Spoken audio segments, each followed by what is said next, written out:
After my dad's funeral, when everyone was talking about who gets what from his money and stocks, my brother-in-law, who's married to my sister Kelly, suddenly said that all of it, including $5 million, should go to Kelly, the oldest sibling. My sister and brother-in-law were happy, but the lawyer told them they couldn't just decide that. My name's John Watson. I'm 42, work in sales, and have a wife and 2 kids. My dad owned a big part of a company, and even though he was old, he still worked. My sister Kelly, who's older than me, has always been a bit of a problem for our parents with her bad behavior. My sister, who's now in her middle years, still doesn't have a steady job and just lives her life however she wants. I've never really liked her, so I've always kept my distance. Then, when she turned 50, out of the blue, she brings home this guy and says, "I'm getting married." The guy, Chris Adams, is younger and good-looking, but he's pretty lazy and not very pleasant. My sister starts asking Dad for money for the wedding like it's no big deal. She blows through the cash real quick and then has the nerve to ask for more, which really upsets Dad. She figures she'll inherit everything eventually, so why not? I just watch her with a cold stare. Less than a year after she gets married, Dad has a heart attack while playing golf and passes away a few days later. It hits me hard, and I feel really sad. The sudden news of Dad's passing shocked all his friends, and our phones wouldn't stop ringing with condolences. But I couldn't just sit there and cry. I took charge, helping my stunned mom with all the arrangements for the funeral. As usual, my sister was nowhere to be found, off doing her own thing. After the funeral, utterly exhausted, Mom and I finally got a chance to catch our breath. But the very next day, a lawyer showed up at our door to talk about Dad's will. Mom and I already knew what was in it, but my sister and her husband barged in, clueless about the whole thing, and dropped a bombshell. All of Dad's stocks and the $5 million inheritance will go to my wife, the oldest daughter. So, hands off. Mom and I were speechless at their audacity. "We did it, Kelly. Now we're set for life," cheered my brother-in-law, fist pumping with joy. The lawyer, clearly surprised, spoke up, "Hold on a minute." As my sister glared, the lawyer gave them a stern look and said, "Kelly, you're not entitled to any inheritance." My sister and her husband were stunned, protesting, "That can't be right. Kelly's the oldest daughter, she should get everything." It was clear my brother-in-law had been banking on that inheritance, assuming my sister would get it all. Their expressions shifted as the lawyer spoke softly. "Did you not know? Kelly is not Mr. Watson's biological child." Suddenly, my sister's face paled, her eyes darting to our mother. "Mom?" Our mother wore a complex expression. While I had always known my sister was a half-sibling, it seemed she had been kept in the dark. She began shaking our mother, almost frantic. "Mom, what does this mean?" "Kelly, you're from my previous marriage," our mother muttered, shaken by my sister's grip.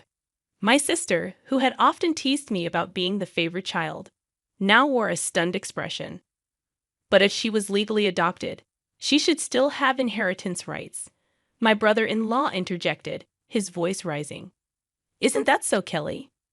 "Yes, that's what I thought," my sister replied. But our mother shook her head. There had been no legal adoption. Both my sister and brother-in-law seemed incredulous. "That can't be. I'm the oldest daughter. Even Dad said so." My sister's anger turned towards me. "I won't let you take everything," she snapped, to which I responded, irritated by her entitlement. "After all the support Dad gave you, you still say that? Be quiet." "I'm his rightful heir." My sister and brother-in-law protested. But what's wrong with a father supporting his daughter? I sighed, feeling the weight of the situation. While it's normal for parents to support their children, my sister had been using my father's money to settle debts and deal with various troubles. Mrs. Watson, John, who had been silent until now, suggested, "Why don't we let Kelly see the will too?" "The will?" "I have no idea about that," my sister panicked, although it was her own fault for not paying attention. Dad wanted us all to discuss the will's contents when he made it. But my sister brushed it off and went out to play instead. When I pointed this out, my brother-in-law gave her a fierce glare. What were you thinking? This was important. Faced with the question of what to do next, they agreed to hear it. The lawyer then revealed Dad's will, stating clearly that the inheritance was for me and my mother. It also explained why Dad didn't adopt my sister. Initially, he intended to, but he grew disappointed with her behavior towards me, her half-brother, and her reckless spending as she got older.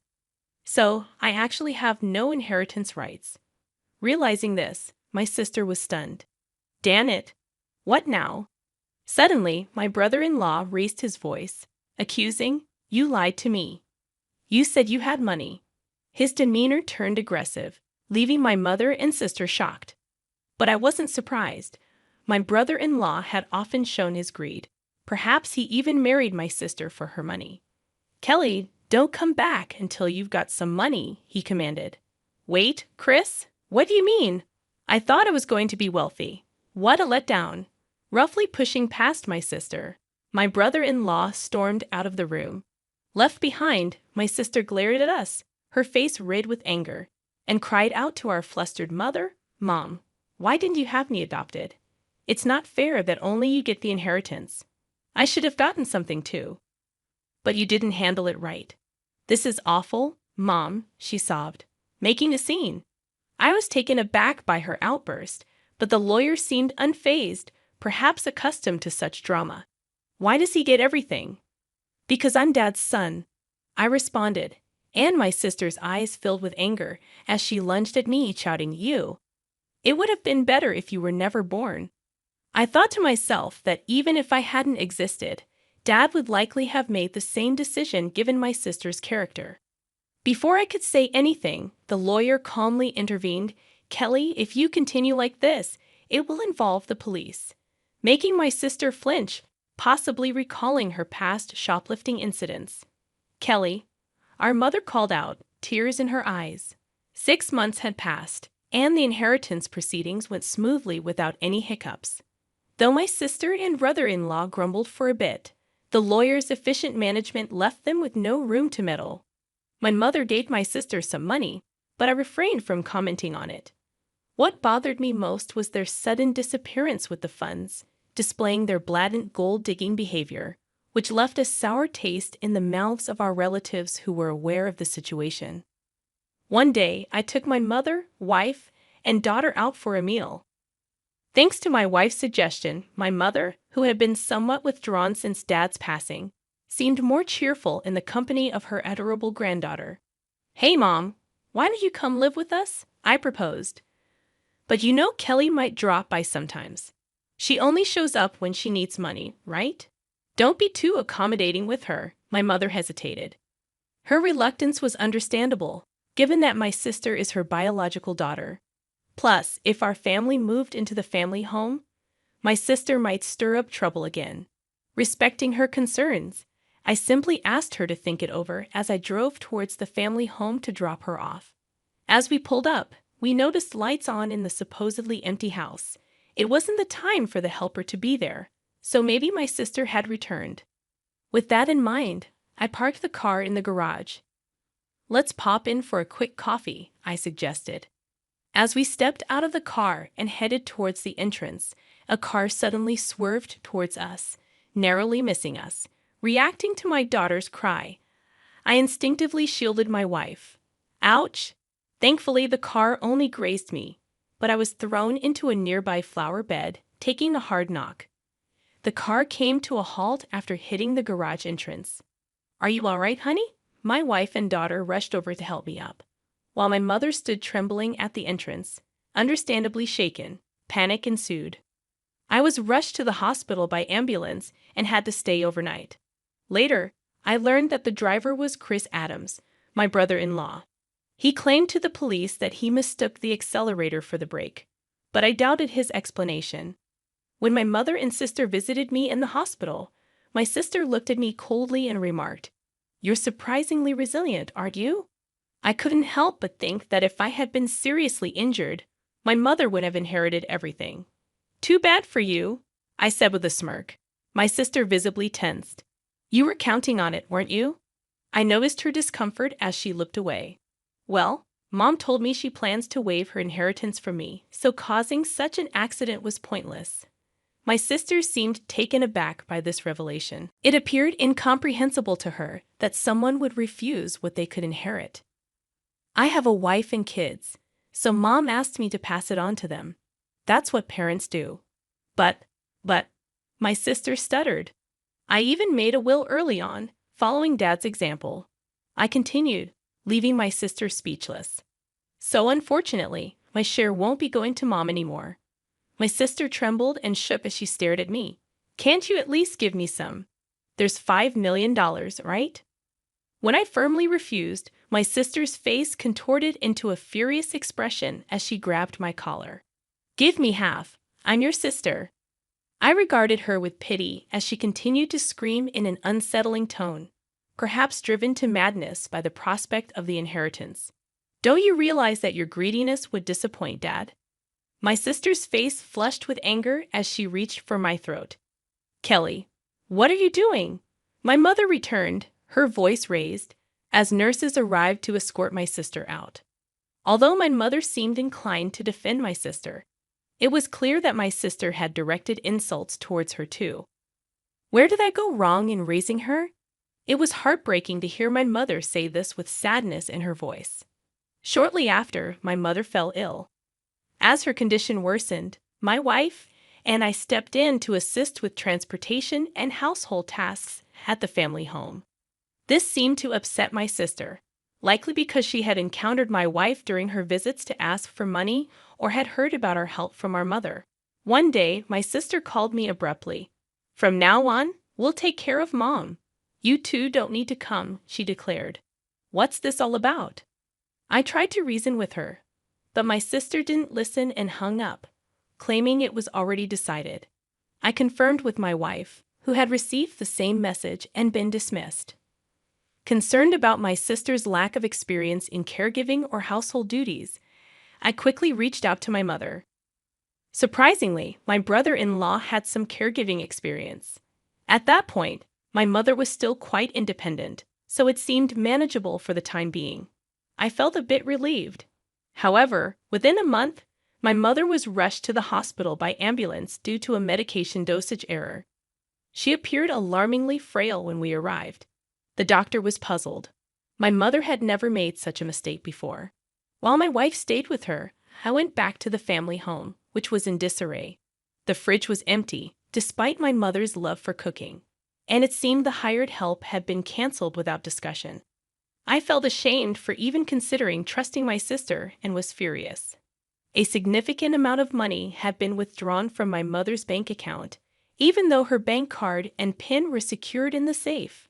Thankfully, the account containing the inheritance was untouched in a safe deposit box. But most of the funds allocated for living expenses were gone. I gathered essential items for my mother's hospital stay, along with her bank card, and returned to explain the situation to her. Did Kelly? My mother seemed unaware of the bank card situation. However, when I inquired about the medication error, she looked somber and confessed that it was prepared by my brother-in-law. Mom, perhaps it's best not to allow my sister into the house anymore, I suggested. John, I promised to take care of you, but the house is in such disarray, and you've lost so much weight. Have you been eating properly? My mother's words weighed heavily on me. Mom, you should come live with us. I'll build a home where we can all be together, I proposed, causing my mother to break down in tears. However, her health continued to deteriorate, despite the doctor's efforts. Perhaps the incident with my sister had weakened her heart. She never recovered and eventually passed away, almost as if following my father. Upon returning to the family home to make funeral arrangements, I discovered that all the valuables had vanished. It appeared my sister and brother-in-law had taken them in their desperate pursuit of money. Standing amidst the empty rooms, I was first shocked and then consumed by a fierce anger. I vowed to hold them accountable for their actions. The day after my mother's funeral, my sister and I were scheduled to meet with the lawyer, presumably to discuss the inheritance. Too bad. Mom's inheritance rightfully belongs to me, her daughter, my sister boldly declared. I couldn't help but chuckle at her statement, as it seemed she was gravely mistaken. Let's see what the will says, I suggested. As the lawyer unveiled the will, my sister's face drained of color. No, this can't be. Kelly is not entitled to inherit anything. That's Dad's final wish, my brother-in-law exploded. However, the lawyer calmly reiterated the same statement. This is absurd. Kelly is that old woman's biological child. My brother-in-law erupted, sweeping items off the table in anger. You can't deceive us. Give us the inheritance now. Chris, did you try to harm my mom? I confronted him. He shot me an irritated glare. What? I never did such a thing, he retorted. Then why was there a mistake with her medication? I pressed further. My brother-in-law scowled in annoyance. Who cares about that, John? It's outrageous that we're not getting any inheritance, my sister interjected, seemingly losing her composure. What have you done? I asked her, stunned. It seemed she hadn't rushed over after hearing about our mother's passing, but had been banking on the inheritance to cover her expenses. Tell me this isn't true. I'm getting nothing. My sister demanded of the lawyer. Well, the lawyer began, carefully explaining the legal distribution of the inheritance. However, after deducting the amount my sister had withdrawn and the items she had sold, there was almost nothing left. She scratched her head in frustration. This outcome was reached after consulting with the lawyer in advance, I interjected. That can't be. It can't be this little. My sister muttered to herself, clearly dissatisfied. Having relied on our parents without ever experiencing the hardships of work, she seemed out of touch with reality. I couldn't contain my contempt for her. Mom thought you'd take care of her, but you just took her money and abandoned her, you ungrateful person. I couldn't hold back my anger. Taking care of someone costs money, you know? What are you talking about? My sister shot back. Then show me the detailed expenses you used for Mom's living costs. I'll cover the necessary expenses, I challenged her, extending my hand. My sister's face paled, and her lips trembled. I don't have that. Without receipts, it won't be recognized, the lawyer emphasized, leaving my sister speechless. Facing her, my brother-in-law attempted to sway me with a pleading tone. John, your sister really needs help. Can't you lend her a hand, even just a little? I declined firmly, feeling my frustration growing, and it seemed my brother-in-law was reaching his limit too. If everything had gone as planned, Kelly would have had the entire inheritance by now, he muttered. What do you mean by that time? I questioned, but before I could delve deeper, my brother-in-law let slip a revealing comment.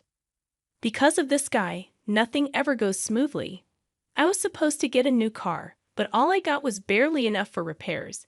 My sister desperately tried to interject, but it was too late. That's a serious accusation. It sounds like fraud, the lawyer remarked, holding a recorder and smiling at the couple. What? That's illegal. I clearly stated at the outset that this meeting would be recorded, and you both agreed to it.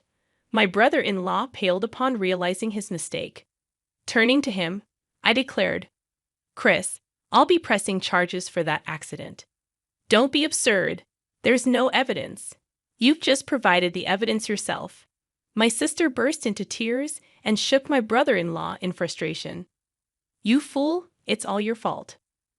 What are we going to do now? Eventually, my brother-in-law faced criminal charges.